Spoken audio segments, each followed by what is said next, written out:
Ndabaramukije ndabani ikaze bakunzi ba Ghost TV. Ni kiganiro kuziko muri kumwe na Divan dushime ndakibashikiriza. Nkuko musanzwe bimenyereye kuziko ni kiganiro gitumira abantu batandukanye bakora bitandukanye ariko dufise intumbero yo gufasha abantu kuronka aho bavugira icambere kandi cyane kigarukira ku bijanye no kwiyungunganya canke ibijanye n'ubutunzi ubuzima bwa misi yose ngaho hanze abantu batari bake. Nkuko mubona imbere yanje sanzwe mfise abatumire nkuko bisanzwe bimenyerewe muri kino kiganiro. Ku ruhande rwanje reka nakire umukobwa cyangwa umwigeme turi kumwe. Ndaguhaye ikaze mu kiganiro kuziko. Murakoze. Izina ni gute? Nitwa Mucono Yaneke. Sanzwe ko ari iki? Umunyeshuri kuri kaminuza ya campus Mutangano. Ndafise n'uwundi hano reka nawe abidondora. Nitwa Niyungeko Pierre Claver, sanzwe tumu entrepreneur tumudandaza nikorera twanje. Rero kuri uno munsi tuzakwa dufise ikiyago kimeze gute? Ni ikiyago kimeze nk'ikibandanya kuko ubuheze twaravuganye n'abandi basanzwe ari abanyeshuri muri kaminuza ariko no munsi nko babibona turumvise ko dufise umutumire asanzwe ari umu entrepreneur cyangwa umuntu asanzwe afise ibintu akora vyiwe aribeshejeho muri make. Nkuko twabivuze twariko turibaza tuti mbega umuntu ahereje kaminuza ntaronke akazi hari uruhara babifisemo. Reka mpere kuri ubusanzwe ari kari uno munsi wumvise umuntu akubwiye nta kazi afise kandi yarahejeje kaminuza ugaca wibuka ko nawe uri kuriga wumva umerewe gute? Ku ruhande rumwe birababaje kumva yuko umuntu yize akabura akazi ariko sinobibagiriza canke ngo ndabate ko mwikomo kuko nta udashaka gukora udakora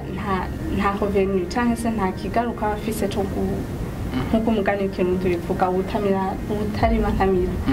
Donc rero sinibaza ko baba babishiramwo ishaka kutaronka akazi. Yego nibaza nawe kuri wewe uno munsi urumva ko hari abantu badafise akazi kandi bamwe bavuga ngo baraminuje mugabo nta kazi bafise. Wewe wiyumvire nawe uno munsi uri kuriga kandi nawe wifuza kuzoshobora kubaho ubeshejweho n'ivyo ubigiye kumbure canke kubera warize kaminuza canke uri kurana nubwo utarayiheza mugabo uri kuriga wumvise umuntu akubwiye ngo nta kazi mfise n'abandi benshi bari nyuma ukaba uri kuriga kaminuza nawe wifuza kuzoronka akazi ucu wifata gute? Ntiwumva udendebukiwe? Oya sindendebukirwa kuko umuntu ntabeshwaho n'ivyo yize gusa. Antuka umuntu wese afise ikintu mu mutwe ide canke se iciyumviye cyo mutuma akora ni ya entrepreneur ya gamugenzi wanje ari kavuga. Niko no bivuga antuka nta muntu yo sinibaza ko two kwibanda cyane ku mashuri. Rero iyo numvise abahejeje bataronka akazi nibaza ko bafise ikibazo kari kibazo c'ishuri ni kibazo c'umuntu canke baza yuko n'abandi biyumvira umuntu ahejeje kwiga imyaka 3 canke ngahe harana bigitandatu birashika ukaza wumva ngo nakaza afise aho hantu nawe uri kuriga nawe wumva hari ico bizovamwo kumenga ushobora kuba uri kurata umwanya nawe kwa n'abandi bagiye. Oya sinibaza ko ubyo babipfa kuri uwo muntu. Oya sindavyizera ko nawe peut-être kubura akazi kwiwe nuko aburangira ngo aho yovugira ivyiyumviro afise canke yogaragaza ivyo afise ashaka gukora canke kubura abantu bamushigikira mu byo ashaka. Yego urumvise ngana heje kutubwira nkuko kumbere ntihenze waraciye muri kaminuza. Yego uwo warayihejeje mbega? Oya kaminuza sinayihejeje nagarukiye mu kabiri. Duhereye ngaho nyene ni kuki wumvise ko kaminuza utoyirangiza hari uri karayiga ngaha nawe yizeye kuzobeshwaho mu minsi iza nuko ashobora kuba yaraciye mu ishuri. Wewe wumvise ni iki cyagutumye wumva woyireka? Nabonye kaminuza mu bisanzwe maze gushika muri kaminuza uri umuntu akuze kandi ari matiyo ubuzi ivyo ushaka gushikako. Mu bisanzwe uri muri kaminuza wumva yuko deja watanguye akazi. Ni kuvuga kuba uri muri kaminuza n'akazi. Ikibazo akazi si mpaka imisi yose kabe kariko kazana amahoveni. Ikintu nyamukuru umuntu akwiye kubaramenya nuko ababaye hariko arakora. Mu gihe ariko arakora hariho inzira hariho umugani w'icongereza uvuga ngo where there is a will there is a way igihe cyose hari ishaka hariho inzira zama ziboneka ni kuvuga nabonye yuko kwiga kaminuza kari akazi kandi n'akazi nzosubiramwo nyene nabihevye burundu sinabihevye burundu hariho akazi ukora muri ako kanya ntikabe kariko karaguha amahoveni ni ukuvuga rero ingorane abo muri kaminuza bagira ni uko biga bavuga yuko bariko bariga kugira bazoce baronka akazi bari bakwiye gufata nko kwiga uko ari akazi bariko barakora hama bahejeje bakaca bakora kandi kazi ko kurondera akazi umva bakoze ako kazi ko kurondera akazi baratinda bakabishikako ni ukuvuga kurya babayeho bafungura akazi gategerezwa kuboneka ni ukuvuga je mvuga ko ari kosa ryabo kubona baba batariko barakora uvuga ngo ni kosa ryabo mugabo twokwibaza mbega wewe nka wewe wavuga uko wakuyeho uburyo bwo gutangura gukora ibyawe ku buryo bwo kuvuga ati jewe numva kano kazi kananiye muri kano kanya reka nje mu kandi waronse uburyo bukuye he ku buryo bwo kuno munsi wavuga ati ibyo uri kuravuga je sindavyemera uburyo bwavuye muri jewe nyene neza na neza he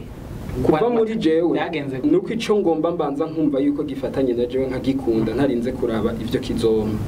ntarinze kuraba ngo amafaranga ngo hazoza yangana ni kuvuga nimba uri nk'umushoferi par exemple uri nk'umushoferi ukunda gutwara imodoka nuko urondera ntushira imbere amahera cyambere nuko wumva ico kintu uri kuragikora ku buryo ico kintu kiragushira mu makonexio kikaguhuza n'abantu ugasanga uri kuraronka amafaranga mugabo wabanje kubikunda ivyo ukora wabanje gukunda akazi ntiwabanje kuvuga ngo umuntu aguhamagaye ngo umpangahe hari abantu ikintu cyose bakibonye bavuga ngo umpangahe abo bantu rero birabagora kuronka akazi ikintu ca mbere ufise experience ufise uburambe ugumukora ibintu biragoye nka jewe sinumva ko vyoshika sindonka akazi nkora umbwiye ko no mari gihe ntariko ndakora ntibikunda muri iki gihugu c'u Burundi hoho hari ama opportunité menshi ego mugabo haracari kibazo uno munsi avuga ati mugenzi wacu ngaha avuga ati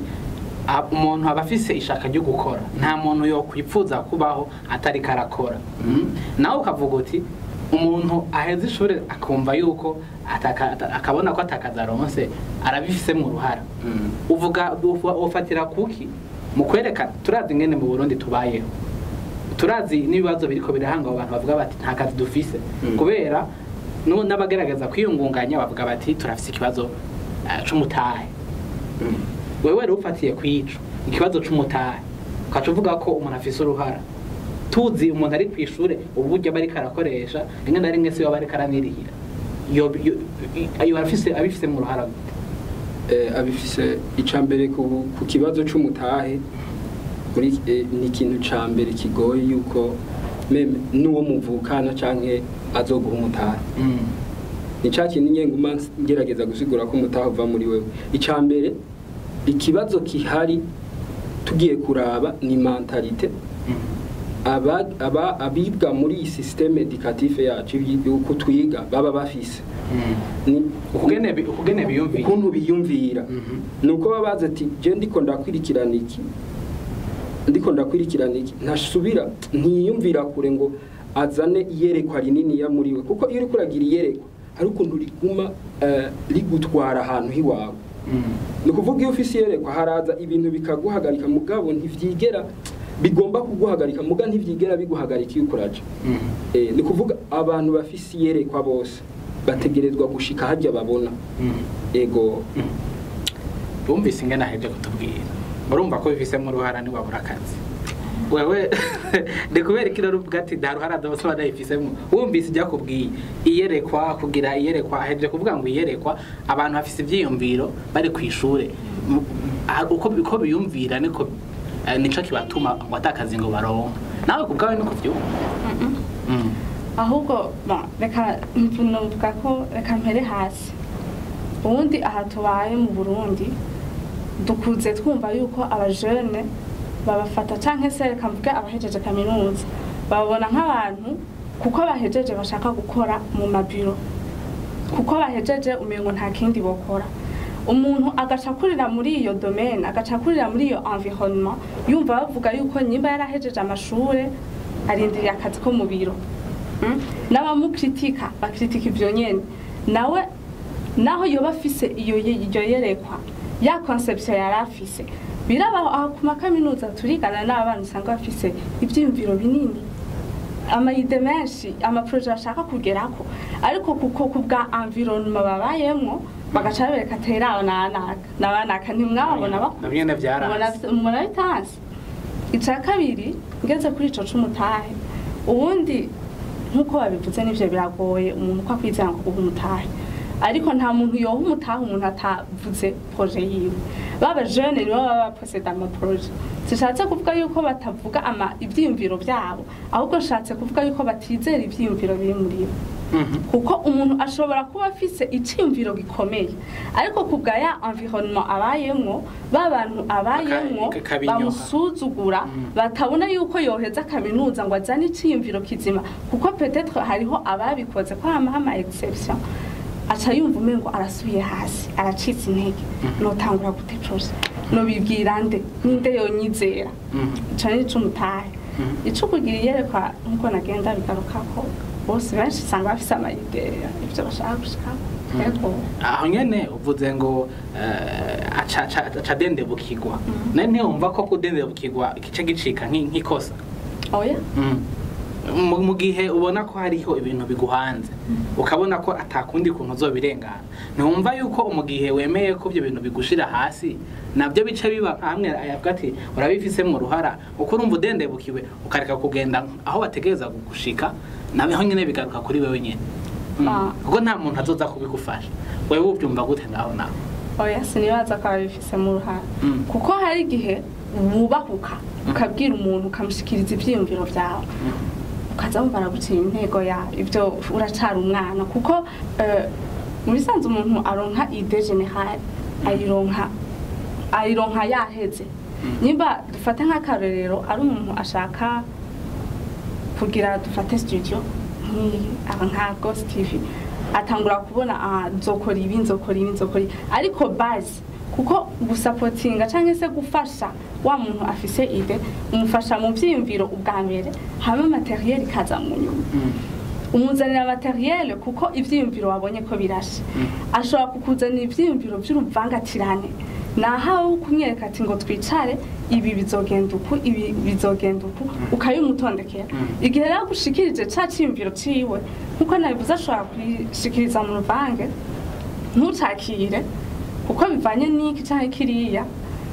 acha yumva amaze kubibwira abantu babiri batatu kuko twebwe tuciga kaminuza ashobora kuraba umuntu kavuga ati ujya ko yageze kuri iki kumbure yo mufasha nanje ukaja kumwitura iyo rero umuntu wizeye umwituye ukamubwira ikintu umwe babiri batatu kumva aguciye intege urahewe ikavuga ati none ndiko njahe kuko niwe yategerezwa ubundi kugufasha wakuduze akwereke uko ugiza kubikora kuko wewe kumbe yaranabigutanguriye rero nibaza yuko kugenda Claver wumvise ngena heje kuvuga uko biri kose umwanya umumenga twovyemera ati hari abantu bacana intege baca intege abantu bakiri mu ishuri nawe no munsi hari ibintu ukora bega weho ntiwoba warashikiwe n'ico gihe cuko hari umuntu akubwira ati ibintu uri kuragerageza ntibibaho nkuko nawe bishobora wabirenganye gute ko afise ico kibazo cuko no munsi hari igihe ubwira umuntu ugasanga aguciye intege n'ubwo umenga wogira ukora akantu bice byaha wabirenganye gute kugira ngo ushobore no munsi kuba hari ico uri kurakora kandi wari wiga kaminuza ego mbere yuko twemeza ico kintu hari ikintu twabanza kuvuga yavuze kugira amayerekwa ukaja kuyereka abantu ntibagufashe ego mu bisanzwe ikintu umuntu ca mbere yokora ni kugira iyerekwa rinini yagutse mugabo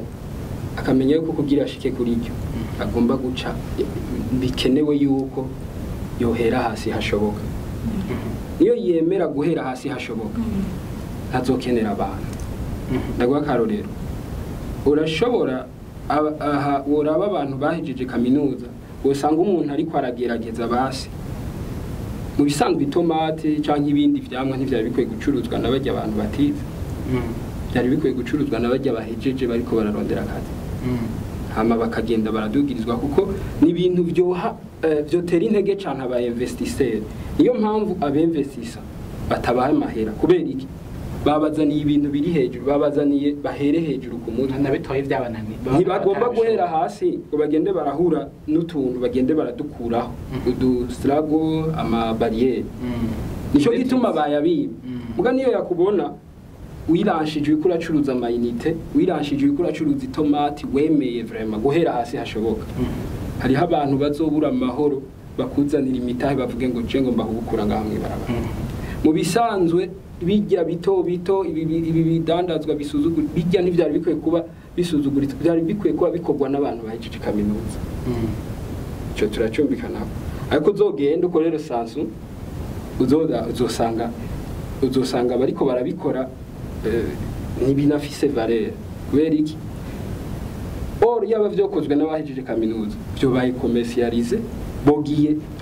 plus ugiye gucuruza itomati canke ibiyoba hari ukuntu wogenda uradekuvra ukuntu ubishira ukora industrie yo guhingura ibintu ugasanga uri kurashika ahantu hagutse a partir y'ibiyoba, a partir y'amagi, a partir y'ibintu ugasanga hari ama produit uri kurakora kubera wahereye hasi na bwa bwenge wakura ku ishure n'ubumenyi. None impamvu bidatera imbere ni kubera iki biko bikorwa n'abato bikoze bajya bari bakwiye ko boje kutubera abakozi tukabangaja baza kudukorera mu ma entreprise tuba twashinze. Niyo mpamvu igihugu cy'u Burundi kigifise ikibazo ku bantu baheza amashuri ni ivyiyumviro bafise byo gushikira muri confort ahantu heza. Bon urumva hamwe barafise ikibazo nikosa ryabo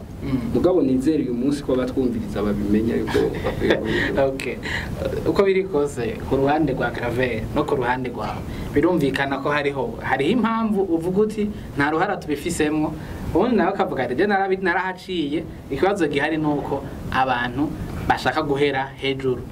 ukashaka gutangura kudandaza imodoka atani pine urashobora kumenya ingendo dandaza utazi n'igiciro cyayo. None uko biri kose hari ikibazo ubona ho ko wiki wavuze ko ari abantu baca intege tureke abantu baduca intege n'igiki cyo kugwa ku bwawe kugira ngo umunyeshuri avuye ku ishure ashobore kuronka ico akora adafatiye ku byo bintu byoshobora kumugora ngo abantu bamushize hasi ufatiye ku byo aheje kutubwira. Fatiye ku byo aheje kutubwirira numva umengo twoka numva umengo umuntu wese kwemera guhera hasi kuri kapitali ntoya uko ibingana kose antwi ibyavuze nibyo benshi kuko baba bafise ama idée générale nibyo manini ego nubicokorwa twokwemera gutangurira hasi kandi peu importe uko abantu baduca intege ntitwahagarika umugambi wacu kandi nibaza yuko umuntu ico ushaka burya urakigerako. Numva umengo byogenda uko wese akaba agakurikira inzozi ziwe canke se indoto afise yerekwa yavuga wese akayikurikirana nimba bimusaba gutangura kubiyoba bagatangura kubiyoba bamusaba gutangura ku itomati agatangura ku itomati ariko umugambi wakawushikira. Ariko ngaho nyene arashobora kuba hari ikibazo mu bijanye yigeze kuvuga ngo system educative canke ubwene twiga begaho nta kintu cyo ku buryo bwuko ayo mayerekwa manini canke kudufasha gufasha abanyeshuri canke abantu biyiga kamiza canke amashuri yo ngaha mu Burundi bashobora kugira ibintu byagutse nta kintu cyo kugwa muri ico gisata cyo kwigisha kugene mwiga ubona bishobora kugutuma no muzi uvuga ngo ndasohotse nafise ibintu bikwiye kugira ngo ushobore kwiteza imbere. Ahanini mwishuri ibintu twiga mu buzima ubu busanzwe kenshi ntusanga ngo kuko nyimba wize communication ushaka gukurikirana ibintu bya communication nyene ariko nkuko tumaze kubibona hari ibishomeri byinshi kandi bose usanga barize. Je nibaza yuko umuntu aba ico we yiyumvira ko ari niba niyumvira ko nshoboye naho noheza amashuri nkaheza communication sindonka akazi niba niyumviye ko hari ico nshoboye kirushe communication niba ndavyiyumviriye conception gusa uko ndavyiyumviriye nkavyakira muri jewe plus nzobishiramo umwete ahubwo twari dukwiye kugira ico no kwita kwicara hamwe tukarondera abantu hari abantu bagize kuvyo bagerako bakiri abajene nk'abatwebwe bagiheza ama universite nibaza ko abo bantu boza baragera igihe bagakoresha ibintu amasamble niko nobivuga canke amahuriro y'abajene biga ama universite kugira nawe abone yuko birashoboka ko ashobora guheza universite agashika hanze ntaronka akazi ariko ataronse akazi ashobora gukora nka wa wundi yigeze kumva muri conference cyangwa ashobora gukora ibiruti vya wa wundi ego nibaza ko Claver uko biri kose uko ibyo yavuze ati nta ruhara babifisemwo arafise impamvu yabivuze kandi nibaza ko bashoboye kumva ariko none ku bwawe nigicokogwa kubijanye n'amashure kubijanye ku giti c'umuntu icokorwa jewe novuga muri aka kanya hakenewe ubwo bumenyi nyene kuko impamvu hari ibintu tutaba turiko turaronka ni kubera hariho ubumenyi tuba tutararonka ku vyerekeye ivyo bintu niba kuva uyu munsi kubera hariho ubumenyi tuguma tugira tukabona ikibazo aho cabereye tugomba yuko baronka ubumenyi bwo guhindura mentalite nimba wize je ariko niga statistique kandi muzoyibandanya nimba wiga statistique ukamenya ukuntu uzoyikoresha muri domaine yariyo yose ukamenya nimba wiga communication ukavuga uti nubwo communication nzomenya ukunda yintegra mu kindi kintu icari cyo cyose ntarinze kuja kurondera akazi ego nuko rero mbona ubunye kubera aho hariho abatari bwabimenye na abo nta kosa bafise mugaba bimenye ntibabikore bazaba bafise ikosa reka ndabashimire kubona washoboye kuronka gufata akanya kawe kavuga uti jewe ikiganiro cyangwa ndaza kucita ndagushimire ne ndabashimiye namwe kubona mwanyitse mu kantu mu kiganiro cyane nakoze cyane Claver nawe ndagushimiye cyane kubona washoboye gufata akanya kawe ukemera ubutumire bwacu murakoze cyane kandi n'undi munsi muzamudukeneye tuzoza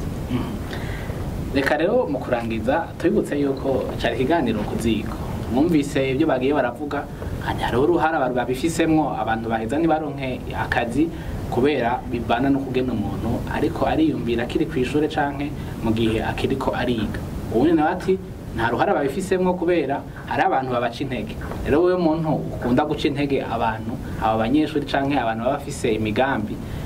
urabi uhindura ingendo kuko hari abantu buza kuronka akazi kandi bariko karonka abandi nabo bariko bariga mwumve yuko guhera kure cane ari ibintu bishobora kugorana nkuko yari karabivuga yaraciye muri kaminuza kandi azonayibandanya mugabo afise ibyo akora no munsi bimubeshejeho bishobora no kumutungira n'umuryango birumvikana yuko hari abantu babishoboye n'abandi bikigora uko biri kose turafise ikibazo dutegeza guhangana naco ari nayo mpamvu tubatera intege rero kubandanya mwese mwiyumvira kuri ejo heza